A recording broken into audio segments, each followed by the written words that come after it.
just got the questions digging so sharp, peeling back layers, hitting the heart. Shute podcast, blowing your mind. Every topic. Hey, how's it going? Good. How you doing? Good. Thank you for doing this. I appreciate it. Yeah, absolutely. Also, good, good way to focus on something other than all the crap that's going on right now. Oh, are you down there? Are you in Southern? Yeah, I'm in Los Angeles. Yeah, Oh, is your house? I mean, obviously, your house is okay. Or yeah. My house is okay. We're about 6 miles from the closest fire. Um, but people have said that, and then all of a sudden the fires popped up by them. But I don't know how well you know LA. not super well. I mean, I've been there many times, and I've been to like the Comedy Store and the Yeah, Whiskey, yeah. those places, So, I Universal mean, Studios. that area is suffering right now. Ooh. Um, but I am by Culver City, so I'm kind of like in the middle of the city, Hmm. and this is not a joke. It would be very sad, but um, for us to be affected, like all of LA would have to be burning.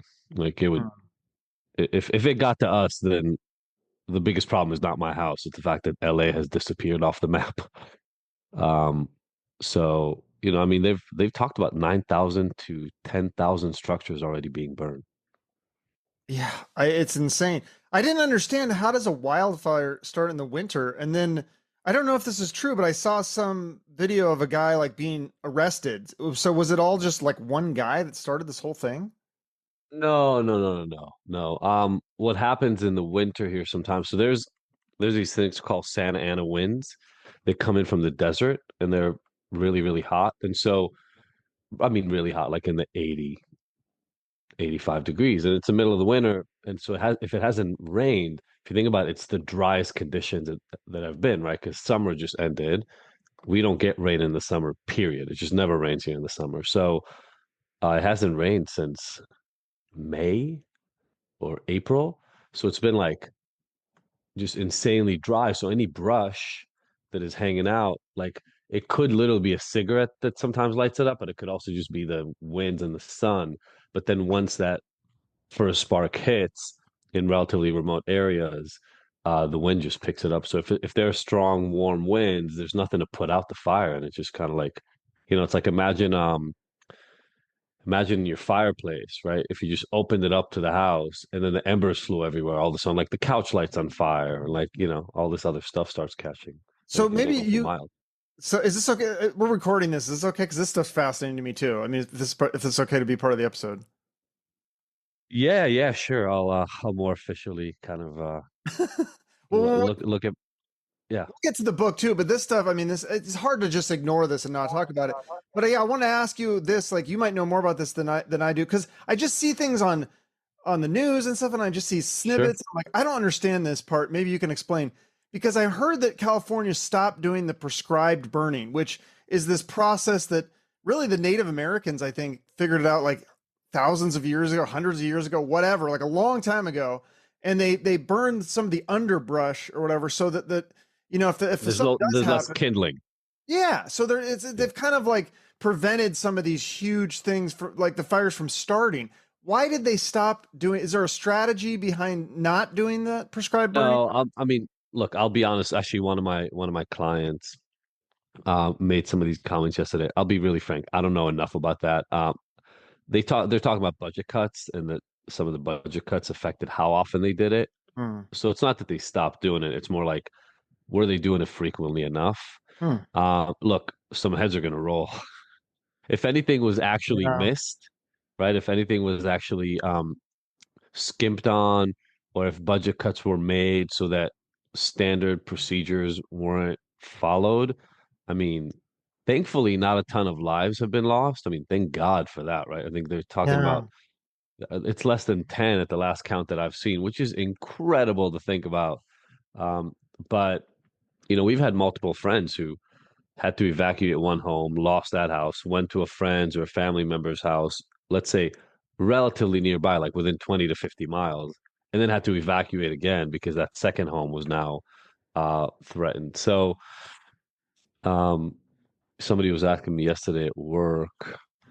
Um, I would say 25, 30 families that we know personally have Oh, literally like house decimated. Sometimes they would leave knowing they need to evacuate and kind of hoping that everything would be back and it was just gone. And sometimes it was, you got 30 minutes to go, get out before you die. that's Um, so scary. I'm so sorry to hear. I mean, yeah, I I'm mean, not thank you. affected We're fortunate. personally as much as people like yourself. Yeah. Yeah, yeah. I mean, we're fortunate that we're not impacted. I mean, our house is, I think, going to be fine. But this this community it'll take years to recover from Yeah. this.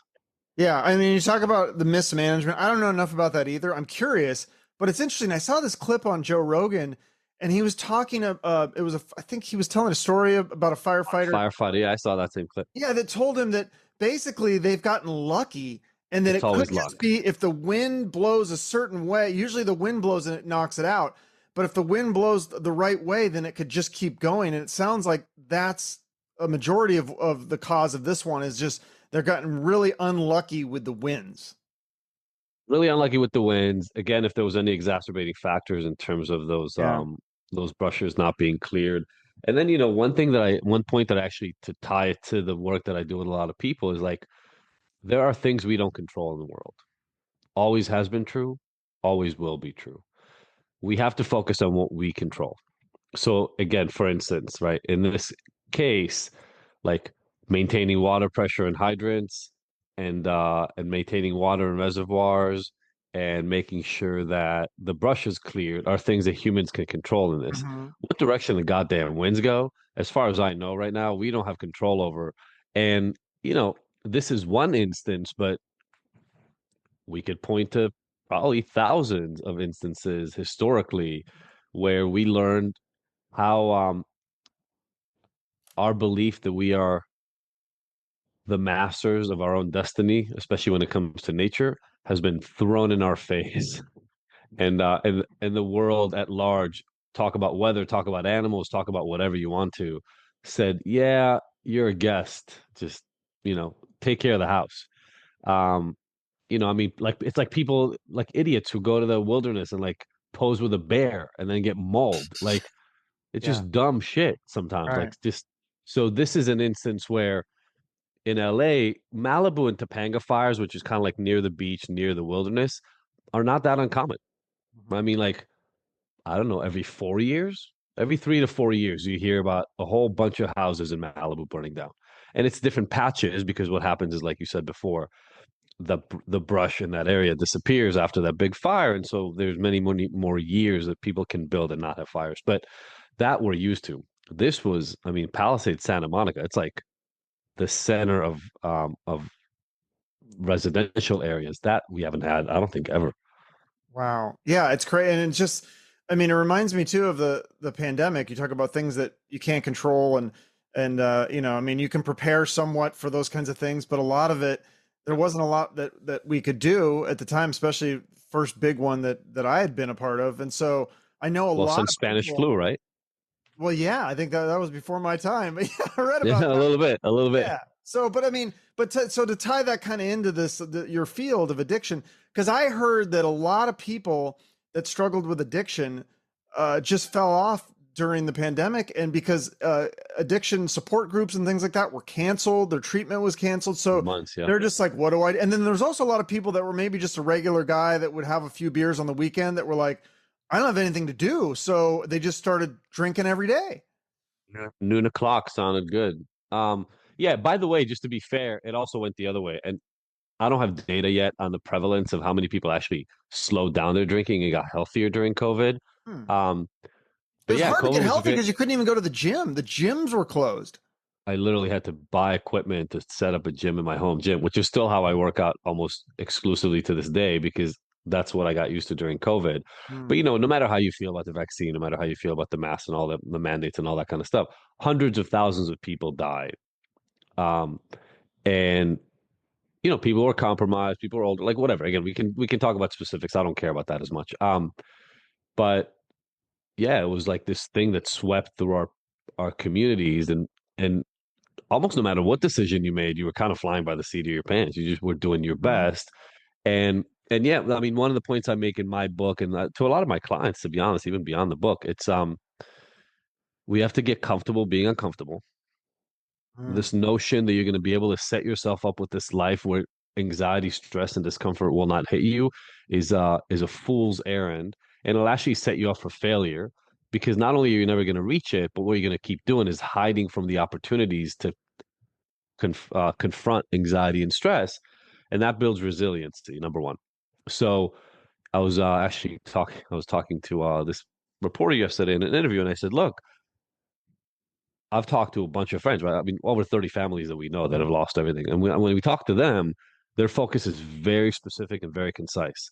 We're safe, we're healthy. Oh my God, does it suck that we literally lost everything? Most of these people, maybe they got documents out, but they didn't get any of the memorabilia and any of the stuff that really matters to them because it was too fast.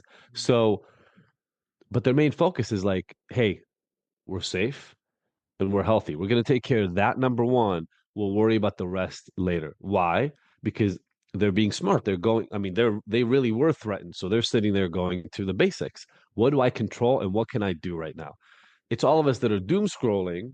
They're like, how big is the fire now? Has it hit this street? Has it hit that? Because it's like we're observers. We're watching it from yeah. afar. And in reality, if I may just some people may hate me for saying this, but that's escapism. Yeah. You're looking at other people's pain and misery, Hmm. and there's probably some stuff you can do right now instead of doom scrolling about fires that are not impacting you in this moment and like go do something. And that could be volunteer and help other people who are actually affected. It could be packing up your own stuff. It could be having a tough conversation with your kids about like whatever it is. There is actionable behavior you can perform in your own life. And I think what I try to do with a lot of people that I talk to is it's literally there's an exercise in the book and there's an exercise that I teach all my clients. It's called the sphere of influence. I think most of us in doom scrolling and TV watching and that is one of these versions. Most of us concern ourselves or most of our energy goes to the things we don't control.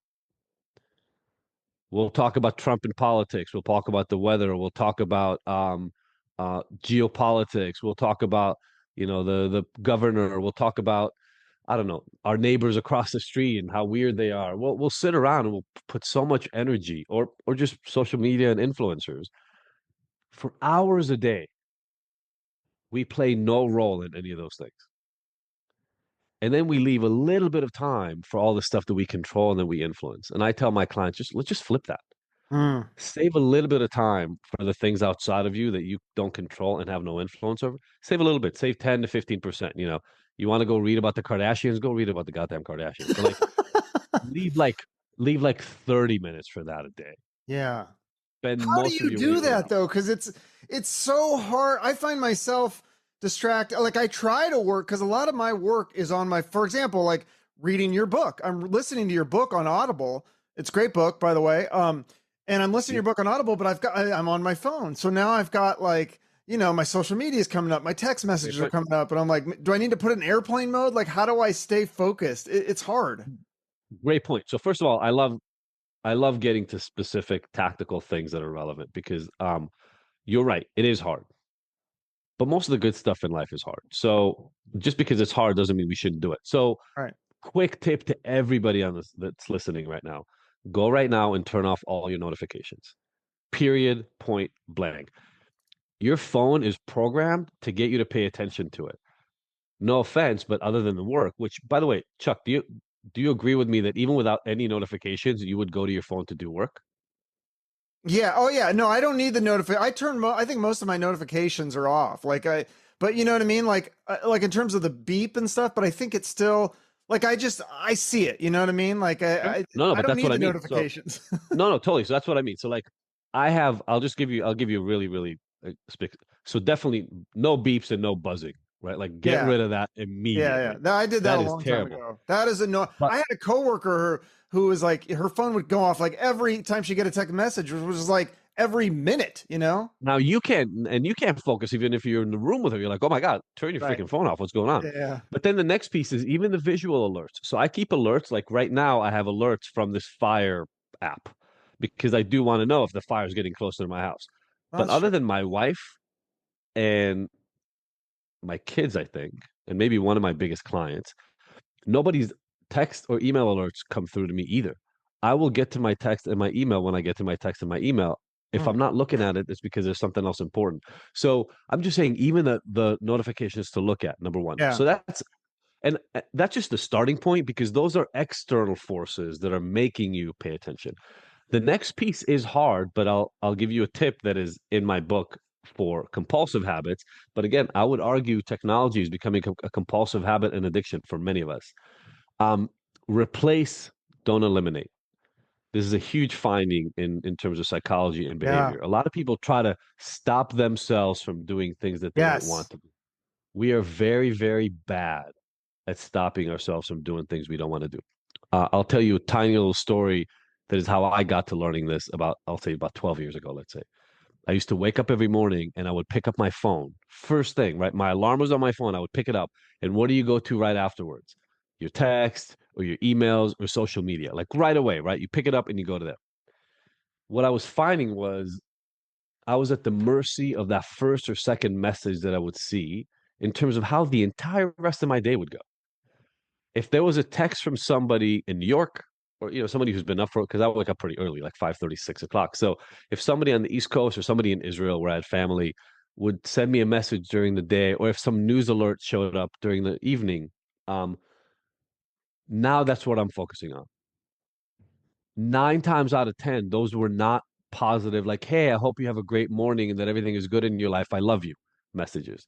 They were things that people needed from me, or people telling me about something that's wrong, or, something that needed to be fixed. So immediately upon waking up, like 15 seconds after I opened my eyes, I'm now anxious, worried, and stressed out. And I knew it was a problem, but I couldn't stop it, Chuck. I just couldn't stop it. I couldn't figure out how to stop it. I tried, I would argue, I probably tried for about a year or two to like not do that, to turn my alarm off and not look at my phone. And I'm an expert on this. Like I was blocked. And then one day I went, okay, look, I know I'm supposed to replace it. What can I replace this thing with first thing in the morning? And my wife, I'll actually pull it up for you right now. My wife had given me this journal. I'm not affiliated with this thing. I make no money off of it, but it was it was called the 5 Minute Journal. She had given it to me for Valentine's, kind of honestly, almost as a joke because I don't really journal. She was like, "Hey, this will be good for you. Try it out," thinking I would never use it. I'd gotten it maybe 2 weeks before this decision, and then one day I said, "You know what? I think I can do this journal in between turning my alarm off and looking at my email. So maybe I don't not look at my email, but I'll do something else for a little bit in the middle." Hmm. And that started what about 12 years ago was me creating an entire morning ritual where I do not look at my phone, or at least don't look at like messages and things of that nature. That ritual now, Chuck, is 90 minutes long. And Wow. it includes daily gratitude. It includes planning for my day. So I do look at my phone or my laptop for a calendar, but I'm Hmm. literally planning what are my meetings, what do I have to Oh, do, what do I have okay. to prepare for that. And then I work out, and then I go back to my phone. So now I've given myself over an hour of space from it. And I'm telling you, Chuck, replacing, putting another habit instead of the Yeah. habit that you're trying to do over time will move you down on the habit that you're replacing and up on the new habit. Yeah, I love that part of the book. That you talk about this a little bit in the book too. Not that specific example. Was that partly inspired by that? What is that book where the Miracle Morning or something like that? Everyone always talks Oh, about no, that. no, Have you heard of that book though? I haven't. No. Okay. Well, one thing that I really liked about your book, hopefully this isn't spoiling anything, but towards the end you talk about there's some line that you said in there that, and this is kind of goes in uh, cooperation with what you're saying about the discomfort and like you say, like Mm. if you be when you have these behaviors, because people think of addiction as like meth or like usually really heavy addictions, but it could be something as simple as our phone, and it's usually because we're feeling anxiety or like discomfort, and you say to just stop and just sit with the discomfort.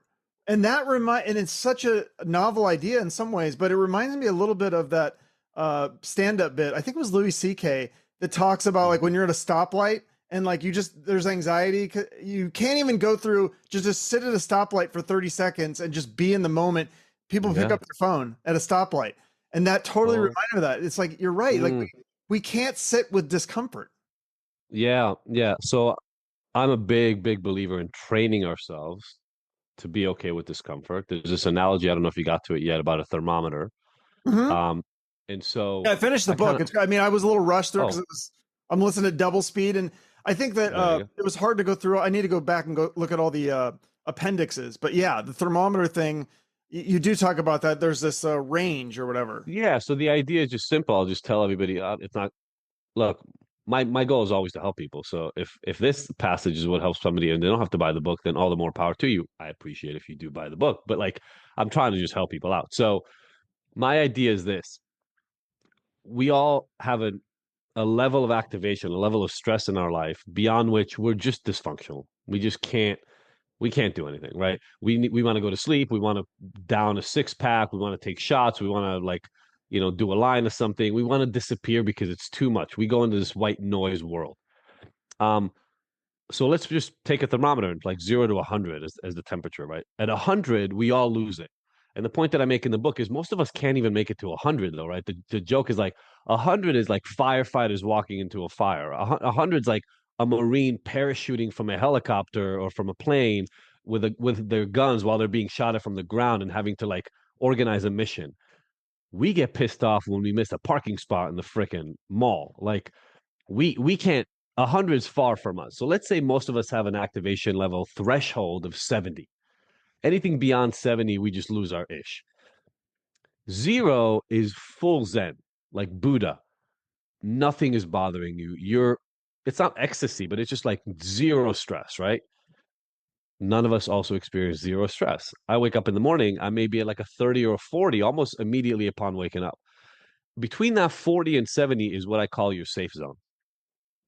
Now, if you know that, and if that makes sense to you, if you think about it, that means you only have 30 points of stress all day before you lose it. This is why a lot of people can make it until 5 p.m. or 6 p.m. and then they start drinking. Because stress at work, stress with family, stress with husband, stress with friends, stress from the news builds up. And at 5, they're like, screw it. Give me that drink or give me that whatever, right? And all the little doom scrolling and all that stuff in the middle is like other little reliefs, right? It's like you disappear for a little bit so you don't have to pay attention to the stress. Well, if you understand this example, you only have two things you can do. You can do work to remove your floor to get less stress generally, and I'll talk about that, or you can push your top, your threshold, and train yourself to be able to be more uncomfortable. That is what Marines and special forces do, right? Most of their training is to push their level of discomfort to a point where when a bullet whizzes by their head on the battlefield, they don't lose it and run away because we need them to stay there and defend. We would hunker down, pray, and just hope that everything is okay. Each of us can train ourselves to be uncomfortable. And I give some examples in the book. But let's say we've all heard about cold plunges, right? Everybody's now Wim Yeah, that's Hof a big method, whatever. fad. Yeah. It's a big fad. That is a great example. You don't even have to go that far. I'll give you a really fast example of that one.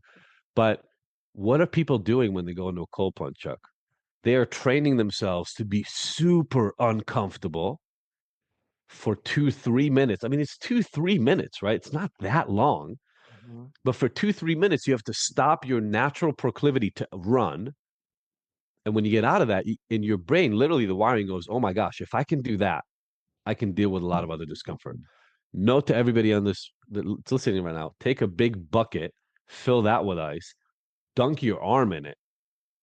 That's a good starting point for the same thing. Trust me, within about 30 seconds, maybe 1 minute, your arm is really, really cold, and you have to sit there and figure out how to deal with being uncomfortable. We can all train ourselves to be comfortable being uncomfortable. Or taking cold showers, right? I mean, because not everyone has a cold Taking tub or whatever. taking cold showers is great. I mean, going to an incredibly hard workout is an example, right? But you pointed out something I talk about in the book. Even a recommendation I give a lot of my clients, again, like right before you reach for that bottle, pause, sit there and go, what's making me want to drink right now? And I promise you there will be answers. And the reason I think you should pay attention to it is that's essentially an alarm in your brain Hmm. saying, hey, we're uncomfortable. So you can ignore it, but that's a little bit like, let's say, maybe bad example given where we are right now, but it's a little bit like there's a fire raging outside. So your smoke detectors are going off and you take the battery out, right? Yeah. The alarm's there for a reason. You want to pay attention to it. Well, and I think that's what's so interesting about your book is that you don't, like I said, you don't just talk about addiction in terms of people think like, oh, meth and alcoholics and things, and like I'm doing really good because I don't take any drugs and I don't drink. But I think There there's you go. so many other things that you mentioned in the book, like phones. How many of us are Work, not addicted to our phones to some level? Porn, porn, gambling. I think the biggest one too right now. I mean, if you look at the food, obesity epidemic, is junk food. I think junk food. food. There are so many people that I think it's the Yep, same thing. For some people, it's grabbing a drink or a beer, but for other people, it's grabbing a donut or a pastry or 100%. fast food or. 100%. I completely agree. Look, sugar, purified sugar is one of our first drugs, Chuck, right? We never, I think it's I. My dad was asking me, like we have a family member that's addicted to alcohol, and he was asking me about it, and I was like, I don't know, because I've never been like, oh, I really need a drink. I've been more like, I think sugar is way. I think that's way harder to quit. And you think about it, and you might not even know that you're addicted to sugar because you don't realize how it's in everything. oh my gosh. I mean, I have a 14, a 12, and a 6-year-old, and I had to train them before, like, just look at the can or look at the thing you're picking up. Some of these things have, 30 grams of sugar per cup. And so I've once poured like 30 grams of sugar to show them. I go, this is what you're doing to yourself. And now kids don't understand why that's a problem, but as adults we do. And Yeah, I think you're totally right. Sugar is one of the biggest ones. Look at, I mean, if we added obesity and type 2 diabetes related deaths to the addiction count, we'd have, I think we'd cross the 500,000 mark at this point every year. Um, and and so yeah, you hit it right on the nose. The behavior is not just there because you want to eat a donut or you want to stuff your face with a whole pizza. The behavior is there because you are reacting to emotions, reacting to physical and psychological feelings that are occurring in your body, and you've learned at whatever point earlier on in your life that if you eat a bunch, it feels better. That if you go watch porn, it feels better. Something like 30 to 40% of men hide their porn use. Um, there's much people don't talk about this a lot. There's a reason why the porn industry is one of the most profitable industries in the world. It's crazy to think about. Like it's nobody really talks about porn, but everybody watches it. And I mean, literally one of the most profitable industries that we have is pornography with the digital online world. I have a friend who is a Christian, and he said a lot of Christian men are addicted to porn, which is really interesting to me because again, it goes back to that like, hey, I don't drink and I don't take drugs. I'm doing great. It's like, but they have this porn thing. And then like, and so that's why I'm saying like what I love about your book is that you really apply this to basically everyone. I'm trying to think of anybody who's not overdoing something that is not, they're using something to take away that discomfort basically that you talk about. So I'm glad you said that because I do want to define something. I consider something an addiction if it's a behavior or a substance that you consume, and like I said, in a compulsive way. What does that mean? You often consume it more than you want to, or more frequently than you want to, even after you've wanted to break or stop, and you've tried to slow down or stop completely before, and it hasn't worked. So all those things have to be true, and importantly, it's negatively affecting your life. So not everything that you do a lot of qualifies, but Right. there could be many, many things. So one example I give in the book, by the way, that has nothing to do with food, nothing to do with drugs, is actually work addiction and success. And I deal with a lot of executives, a lot of really high performing people. And when they have a fight with their spouse, when they don't know what to do with their kids, when life is too much, when the stress and anxiety build up, they run to work. Hmm. They know how to do that well. They can control that part of their life well. What happens for them is that that's actually really celebrated outside, right? Right. Yeah, I mean, I kind of wish I had a little bit more of a work addiction. I think I'm too lazy. Maybe, although, you know, oftentimes those people suffer massive consequences in terms of their personal life. Hmm.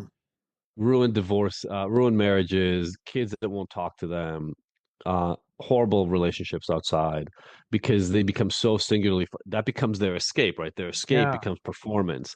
And there's this belief, this false belief. It's kind of like in addiction with alcohol and drugs, people talk about chasing the high. For people who are addicted to work, the belief is if I just hit this next mark, Yeah. then everything will be okay. And then they hit it and nothing changes. So they go for the next and the next Do and you the next. And think I know people who literally make hundreds of millions of dollars and are completely dissatisfied. I've heard that from many people too. I think Tony Robbins talks about that. He works with similar kind of people. Do you think the name that jumps out at me right now is Tom Brady? Do you think that, I mean, this guy is the greatest football player of all time? I mean, I don't think there's much of a question, but I mean, he got his marriage fell apart, and I don't know what his relationship's like with his kids. But I mean, you got to wonder if that, because I thought Sure. that was kind of the thing, is that he was supposed to retire, and then he goes, "No, I'm Yep. going to do one more year," and then it was like a terrible year. So it's like, why did he even do Right. that? Do you think he was Totally. addicted to work? I just a disclaimer, I've never worked with Tom. Everything I'm about to say is complete conjecture based Okay. on what I've seen of him. Um, but I think that's a great example of my guess is what happened is when he left, there was this massive void. Here's this thing he's done since high school. Mhm. Um, it wasn't considered an addiction up until that moment or a compulsion until that moment because it was his career. Tom Brady's my age. Like I'm 48 years old. This dude was playing in the NFL 3 years ago. I mean, It's so I don't crazy.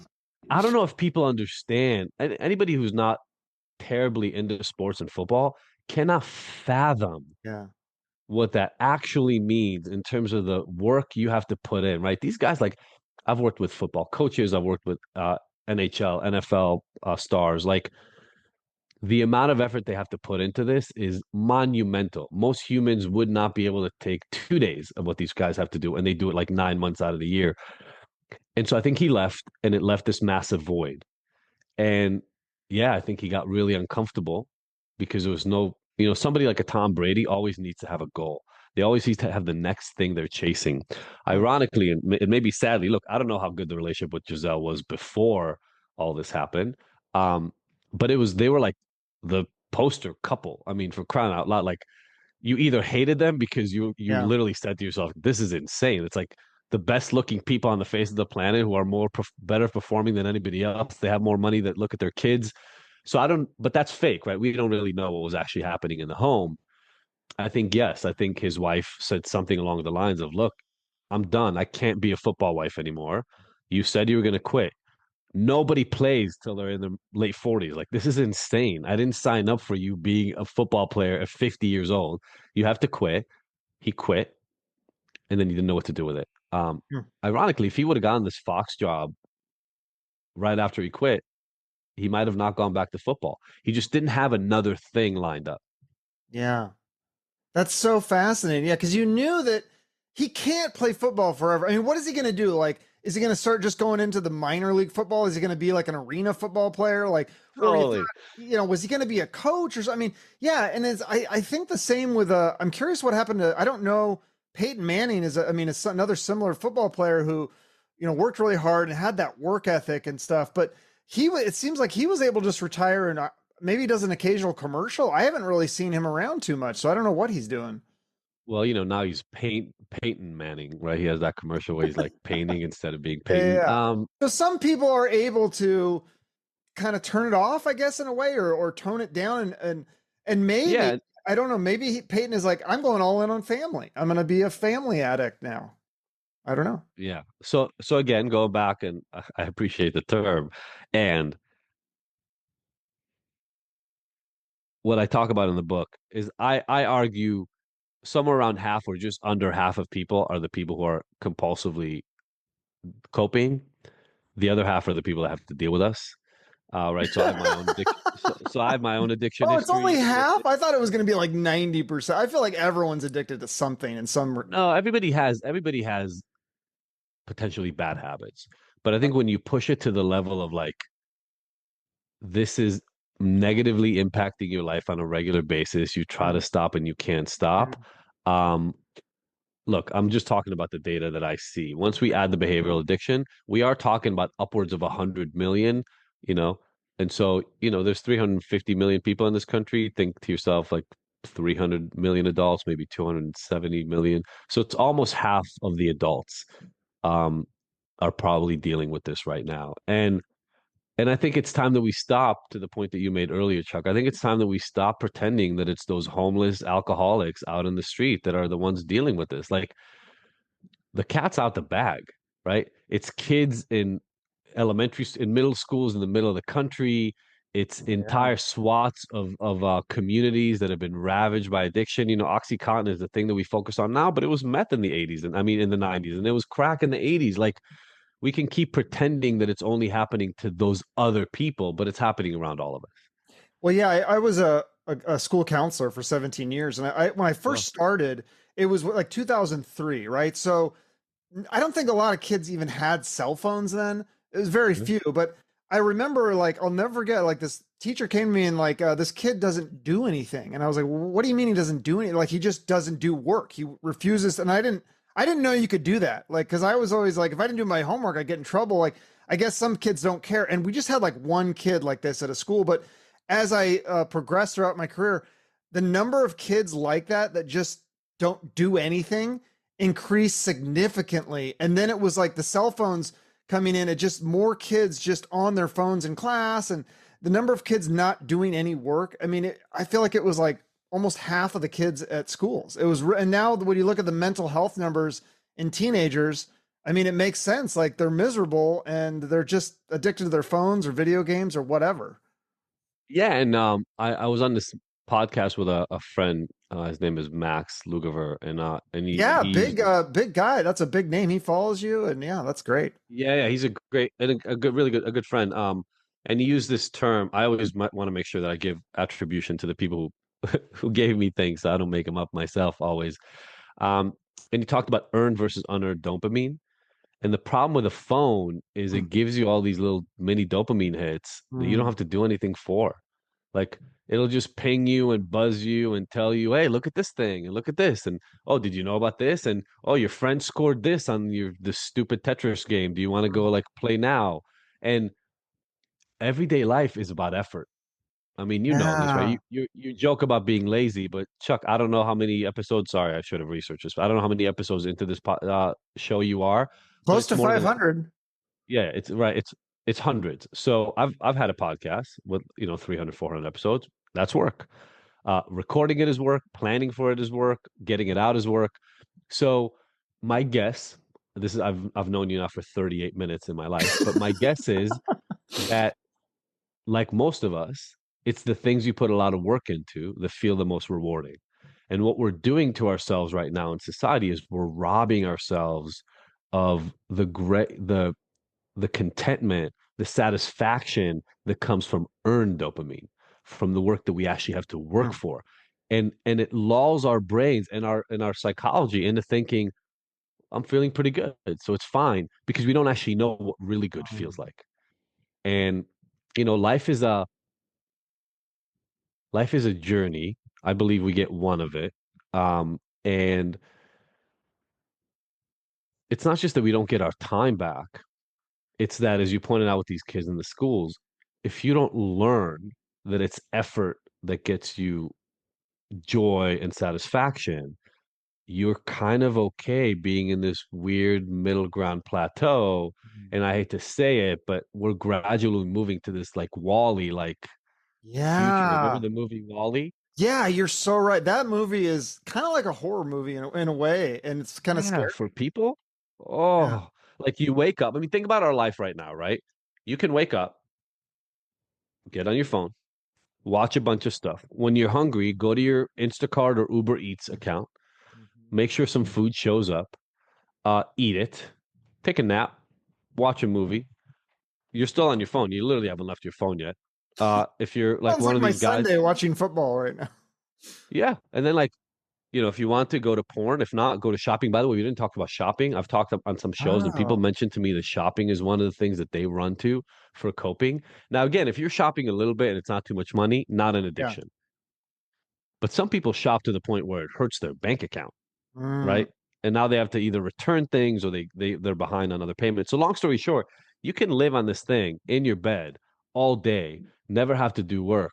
Um, you may be able to survive that way, but I'm going to argue you're not going to be able to thrive and you're not going to be able to feel happy and content that way. And then all the mental health issues come in. So I think, and is there ways to enjoy some of these things? Because I know some people, like I have a buddy. I mean, he works really hard, but he does play. I think he plays what is that, like Call of Duty? But he only limits it to like 30 minutes or an hour a day. And I know you talk about in your book how I think wasn't it you that you're running these groups and then you started drinking bourbon or something every night? That was when I ran my first treatment center. Yeah. Yeah. So, I mean, is there a way to enjoy some of these things, even maybe shopping and maybe even porn and having a drink, or some people even it's like weed. Can you enjoy these Yeah. things in moderation, or is that I think unrealistic? I think the answer is yes. I think the issue is you have to deal with all those underlying activations and Mm, discomfort. So you have to do the hard work of lifting those up. But once you do that work, or as you do that work, I think the answer is a resounding yes. I'm not sober. hmm Um, but I drink like 3 times a month, maybe 4 times a month. Um, and I'm not great with cannabis, so I don't do that a lot. But I think here's the short answer to a longer answer that's in the book. You can't do that while relying on one of these behaviors, but you can have like seven or four or 12, right? So every once in a while, yeah, you run to the video game and then you maybe eat a donut a week. And if you watch porn, it's the consistency and running to the same behavior over and over and over. What it does is it literally wires. There's a saying in neuroscience, neurons that fire together wire together. And so if you rely on only one thing, it becomes a really, really strong habit that's hard to break. So what's important is to just have a balanced set of coping strategies. We all need coping, Chuck. It's not like I'm not saying this is not in the book, I hope doesn't come across as being a puritanical book that says you shouldn't um you shouldn't indulge. You shouldn't have fun with behaviors that make you feel good. That's not what I'm saying. What I'm saying is if you developed a habit that makes them compulsive where you're unable to control them, it's time to pay attention. Yeah. Well, that's it's so interesting because on my podcast, I don't know if you've checked it out at all, but I've interviewed a lot of musicians, uh, Yeah. rock stars, basically, a lot of the from the early 70s, 80s, and 90s eras. And it just seems like there's this pattern where they get into the band and then they just start doing drugs and drinking and stuff, and they just go crazy. And then it's like they just have to do a complete 180 and they have to go basically cold turkey and they have to Yeah. go 100% sober. I mean, and so is there some people that maybe just shouldn't ever they can it's like a switch. They can either go on or off. They can't put it it's not a dimmer for them. They can't put it in the middle. Um, yeah. So look, there are a couple of things that you just pointed out. Number one, it's really, really hard to separate when your job. So I've worked with musicians. Um, your job is to be on the road. Your Yeah. job is to keep ridiculous hours. Uh, your job is to always like, I mean, man, I never thought I would say this name in an interview, but right there's like, what's the new? It's like a Taylor Swift song about essentially like how you have to pretend as a musician, you have to pretend that you're happy even when you're having the worst day of your life ever, right? A musician could be riddled with anxiety, suffering greatly, and it's showtime, and you got to turn on the smile and do the moves and put the act on, right? Um, and then get on the bus or get on the plane and get to the next gig. So they need to cope. And so it's this heavily stressful life that is full of indulgence, full of stressors and irregular schedules, and you just have to figure it out.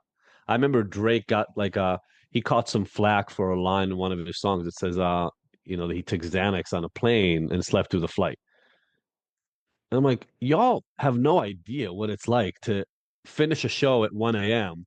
and then know that you have a show the next day in another city. So by 2:30 you're on a plane and then you land at like 5, have to go to a hotel, sleep, wake up, do rehearsal and sound check, go again. Like the guy needed some sleep, chill the hell out, right? But my point is, it is when I've worked with musicians, the drugs are almost a part of the package for a lot of them just to function at the level they have to function.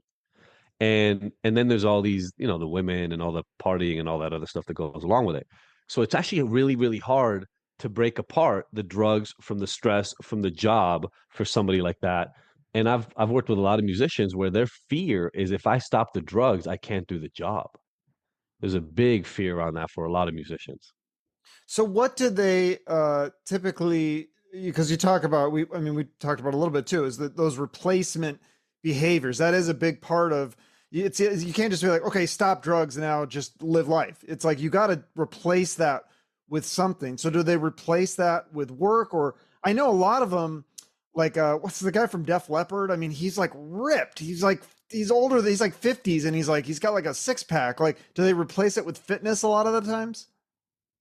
Fitness, meditation, and spirituality are really, really big, right? Things like yoga and kind of like this. I mean, look at what the Beatles did in the 60s, right? Like there's a Mm-hmm. reason for that. It's this truth seeking, etc. So fitness that I think a lot of people get into advocacy and causes so that they fill their time with that. But I talk about, it was just part of a debate about AA and the 12 steps. I think 12 steps are a replacement habit for a lot of people, right? Yeah. Like they go to meetings instead of drinks. And actually that's technically in the big book. And I'm not a 12-step proponent, although a lot of people think I'm against AA. I'm not against AA.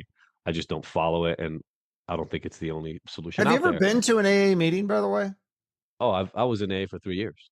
Oh, okay. 'Cause I know you were in treatment. I didn't know it was AA. Because yeah, I All remember. treatment, all treatment back then was AA. There was nothing Oh, but AA. okay.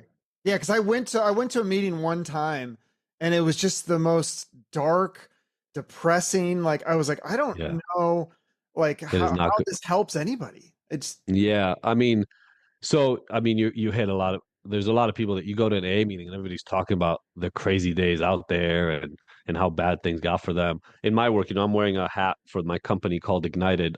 We actually now help people who are getting out of jails and prisons and need help with addiction, and we have the exact opposite approach.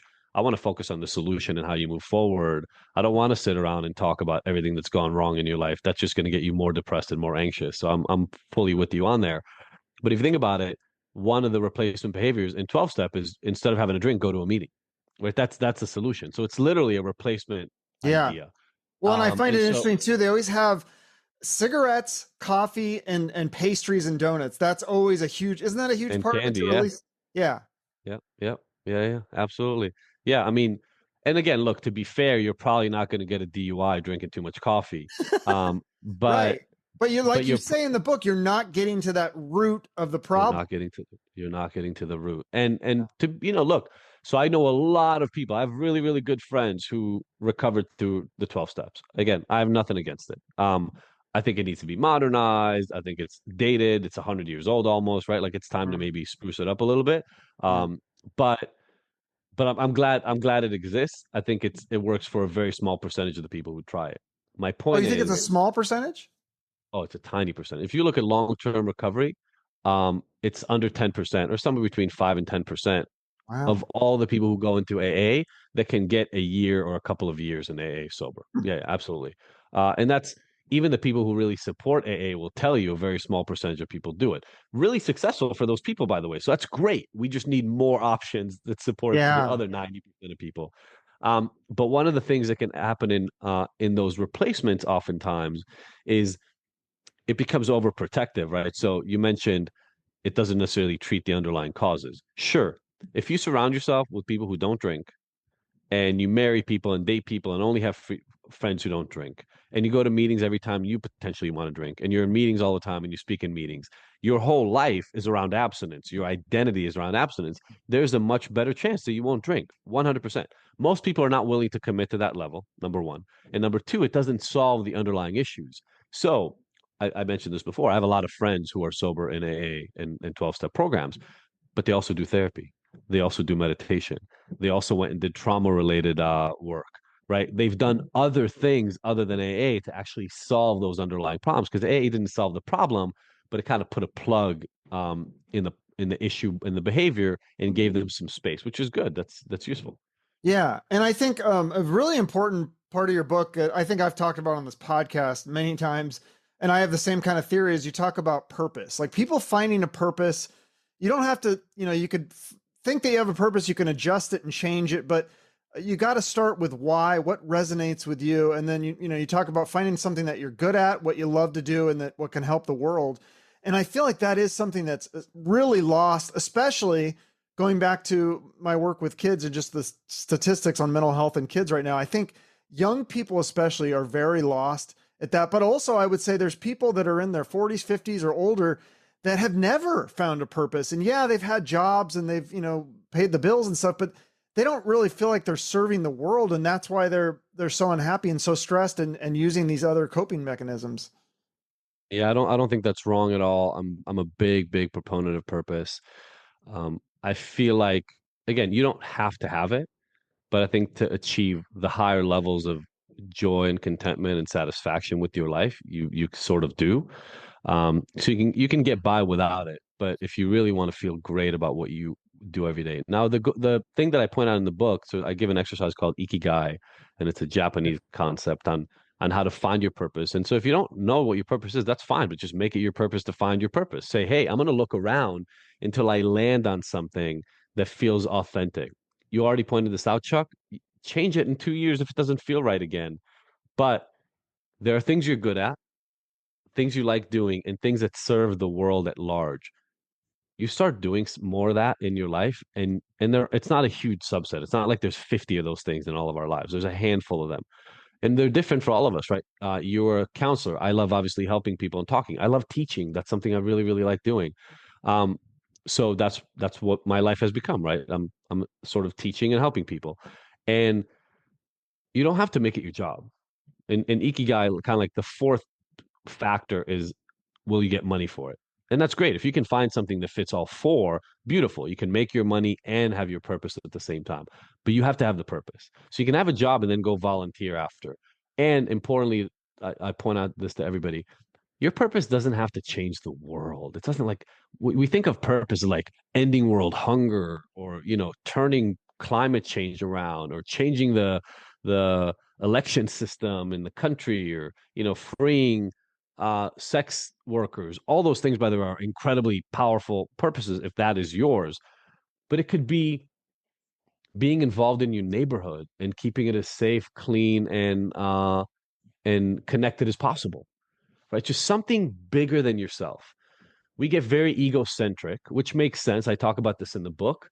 When I wake up in the world and I open my eyes, the world revolves around me, right? If I turn this way, I see that wall. I don't see you anymore. It's like my world seems to revolve around me, but I'm smart enough and I've been around, I'm wise enough, maybe I should say, after almost 50 years on this planet to know, Chuck, your world doesn't revolve around me. My wife's world doesn't revolve around me. Maybe my kids does more now than it will in like 5, 10 years, but their world doesn't. So finding something greater than yourself connects you to other people in a way that being self-obsessed all the time just doesn't. Yeah. Do you think that is a big issue in America today too? That we are not, I mean, we're so connected in some ways, like you and I can do this podcast in different cities via technology, but also the technology makes us less connected. And we spend so much time with the technology and phones that we're not seeing each other in real life. Like I have so many friends that I'll text daily, but I mean, I only see them a few times a year in real life. It's hard to get people to come out and like do something, Yeah. like go to a sporting event or a concert or like even out to dinner. Yeah. Look, technology is a double-edged sword, but we're going to keep moving forward in this way. So I do hope technology continues finding or companies continue finding ways to help us feel more connected remotely. There's no doubt we've gained some freedom because of it, but we've also lost some connectivity. Seeing people in person is always more connected than connecting to them digitally, at least for now. Um, I'll tell you, again, I mentioned my company Ignited helps people with addiction issues that have struggled with the criminal justice system. We help people in the middle of really rural areas where they can't get help. So technology helps us when we're isolated, bring people closer. But I do agree, if you have the potential and the ability to do it, connecting in person is much, much fuller. It's a much fuller experience. Um, I do think many of us need to be aware of, I'll call it the privilege or just the magic. I actually just wrote an article about this for Psychology Today recently. Like, it's insane that we get to do this right now, Chuck. I mean, if you just think about it for a second, right? Um, I'm not an IT person. I understand enough about technology and satellites and Wi-Fi, et cetera, to know that it is crazy that you and I get to do this right now. You're sitting in Philly, am I right? I'm in Phoenix or Oh, you're in Scottsdale, Phoenix. Sorry. technically. Oh, you're in Yeah. Scottsdale. Got it. Got it. So you're in Scottsdale. At least you're only one state over, instead of Yeah. on the other side of the country. But you're sitting a state over. You're in a room in your house. I'm in a room in my house. We have digital mobile devices that are connecting. I've got a camera and a microphone. Like each one of the things that makes our um our system, our technological system function, you can't go tomorrow and create that microphone on your own. Like each one of these pieces is magical on its own. And then I'm a behavioral neuroscientist. That psychology, that was my area of focus. Um, and then just the fact that our brains are healthy and functional enough to be able to talk and think at the same time, um, to remember the points and connect that different points that we make. I think part of that thing of identifying a greater purpose and a connecting to something bigger, it can be spiritual or not, I don't really care, is locking into and recognizing the pure magic that is every day in life, almost every moment in life. And I think that gives us, so I have a gratitude practice that I do every morning. I recommend it in the book. I'm sure you read that. There's always stuff to fix in our lives and in the world, but also so much of it is great. So much of it is amazing. And if we don't connect to that enough, I think we can live a great life, but be miserable in it. Yeah, no, that is great. Is it okay to keep going, or do you need to? You have another one at 10 or 9 a.m. for you, I guess. Uh, Let me actually look at my calendar. I do have a meeting. I could be a couple minutes late to it, but I do have a Okay. meeting. Well, we'll wrap this up then. Yeah, there's other things that I wanted to talk about, but I'm always down to come back. This was great. yeah, you'll have to come back. I'm really like when I first saw I didn't before I even read the book, I just saw who you were like you're followed by Joe Rogan and Nikki Sixx and that Max guy on Instagram. I was like, wow, this guy must know his stuff. And then I read the book and I was like, oh my God, I love this book. I love how Oh, you that's great to took hear. a different approach and like we talked about getting to the root of the problem. I think that's really important. One thing I did want to ask you real quick before you go is you talked briefly about the use of psychedelics in the Yeah. book. And I had a guy on here. Now I'm spacing on his name, but I mean, that's his whole thing is he does psychedelics to treat addiction and stuff. Do you think that is going to be a big thing in the future? Do you think they're going to legalize that? And do you think that is something that could be beneficial for people who are kind of exhausted all the other possibilities? Yeah, I can say definite yes. The way you asked the question, I can say yes, absolutely. I don't believe in magic pills, Mhm. so it's not going to be the thing that fixes it. But the way I write in the book, and I think the shortest way to get to the answer to your question is this: most of us change very incrementally, small changes over long periods of time, and then you look back a year, 2 years, 5 years later, you're like, oh my God, I've changed so much, right? And that can be exercise, it can be daily habits, it can be meditation, it can be a skill like learning a new sport or something, all those things. Um, Rarely do we see a big, massive shift in behavior quickly. And what I say in the book is I've only seen two things create that. First is a back against the wall, do or die, come to Jesus moment, right? Mine came with my arrest. You read about some of the other ones from my clients in the book. I won't spoil all of them. Um, your wife says to you, "Hey, I'm leaving. I can't live like this anymore." A DUI, right? Somebody beats the crap out of you because you did something stupid. Like, oh, come to Jesus, back against the wall. If I don't change this, my life is going to get ruined moment. That can change you. It doesn't have to, but it can. The problem is we can't manufacture those. They happen. So they happen sporadically, and they unfortunately are not wonderful experiences to live through, right? I mean, they're Mm. normally very, very painful. The right psychedelic experience with the right guidance and the right integration are the only other thing that I've seen create that. Ah, Um, and by the way, if you look at the research, like let's say psilocybin, for instance, if you look at the research, it seems to be tied to spiritual God connection like moments. So there's something, and still, it essentially is still a come to Jesus moment. It's just we can control it and manufacture it. Ketamine is already legal. Psilocybin will probably become legal, at least for veterans and people who suffer with severe traumas quickly. MDMA almost became rescheduled recently, but because of, I'll just say it, I was really, really, really pissed when some of this stuff came out because of some practitioners that took advantage of the situation, which is just terrible with psychedelics to even think about doing that. And just acted really, really inappropriately. That can got kicked down the road, probably a number of years, which is really sad. yeah. Um, but the research is out, uh, Chuck. It's not a question of whether. Yes, again, not a magic pill. It's not like once these things are legal or more people can use them, 100% of people will recover. But a portion of people will absolutely benefit from these things and already have. Yeah. Okay. Last question, and I'll let you go. Just real quick, though. I mean, if I have friends or relatives that are really struggling with addiction, like, I mean, there's no question. I mean, like, I have one of my friends, I feel like they may die soon if they can't Mm, stop their alcohol addiction. What can I do as just a friend? I mean, you can lead a horse to water, you can't make him drink, whatever, all these sayings and cliches, but is there one thing that I could say or do that would encourage them to start down this path? Besides giving him your book, mm. I guess. I don't know. Yeah, I mean, look, reading books, podcasts are a great, simple, easy way to start. Um, Look, like you said, we can't control anybody. And so I'll go back to that thing of do what you can. First of all, maybe you read the book because then you understand your friend's problem is not alcohol. There's something going on in his head, something going on in his life, past traumas, past experiences that make life so unbearable that drinking himself to death is a better solution. Now, in the book, there's a graph. I don't know if you're able to see it because you did the audible, but what I say is everybody's behavior, if you just look at it right now, can make no sense and seem crazy. But if you follow their whole story from when childhood and when did they first start drinking in this way, when did they first identify alcohol is actually a cure for them, a fix for their problems. You sit there and you listen to their whole story and their drinking will make 100% sense. So if there is something you can do, it's to go to your friend and say, hey, you know what? I just read this book and made me totally rethink this like drinking thing. You must be really suffering, man. This must be really, really hard for you. And I'm sorry. Uh, and I wanna listen. Like if I'm down, if you want to sit, I want to talk. Like when did this start? What happened? What dots got connected? Number one, that reduces their shame and allows them to feel a little bit more open. He might not be ready. He might say, "Screw you, I don't want to talk about it." Oh no, no, no, everything is fine. Don't worry about it. Right? He might, and then you just say, "I get it.